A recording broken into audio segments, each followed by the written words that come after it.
Ils auraient voulu célébrer ce double événement historique dans leur stade local, mais la météo a contraint les organisateurs namibiens à accueillir leurs invités des marques au palais présidentiel. Plusieurs chefs d'État et de gouvernement, principalement ceux de l'Afrique australe, ont fait le déplacement des Windhoek pour prendre part à la cérémonie d'investiture de Mme Netumbo, élue présidente de la République de Namibie et commémorer en même temps les 35 ans d'indépendance du pays.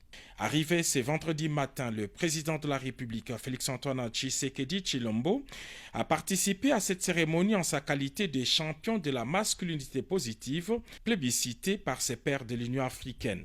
Comme le veut la tradition, le président sortant a remis les attributs du pouvoir au président de la Cour constitutionnelle, qui les a remis à son tour à la présidente élue. Dr Netumbo a prêté serment et devient ainsi la première femme présidente de la République de Namibie et la deuxième femme africaine après Ellen Johnson Sirleaf à accéder à cette plus haute fonction d'État au terme d'une compétition électorale. Dans son discours d'investiture, la nouvelle présidente de la République de Namibie a pris l'engagement de créer des emplois, de poursuivre l'œuvre de la prospérité, de lutter contre la corruption et d'ouvrir davantage son pays à des partenariats gagnant-gagnant. L'événement est tellement historique qu'il a mobilisé, outre les chefs d'État de la SADC, des anciens dirigeants de la région et toutes les personnalités féminines africaines ayant exercé la fonction présidentielle.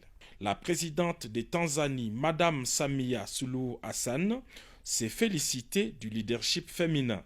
Âgée de 73 ans, la nouvelle présidente de la République a un cursus politique exceptionnel. Entrée en politique à 14 ans, elle a milité au sein de l'Organisation du peuple du Sud-Ouest africain, SWAPO, où elle a franchi tous les échelons jusqu'à la présidence du parti. Plusieurs fois ministre puis vice-présidente de la République, Dr Netumbo va désormais présider à la destinée de ce jeune pays de l'Afrique australe, l'un des plus stables et prospères d'Afrique.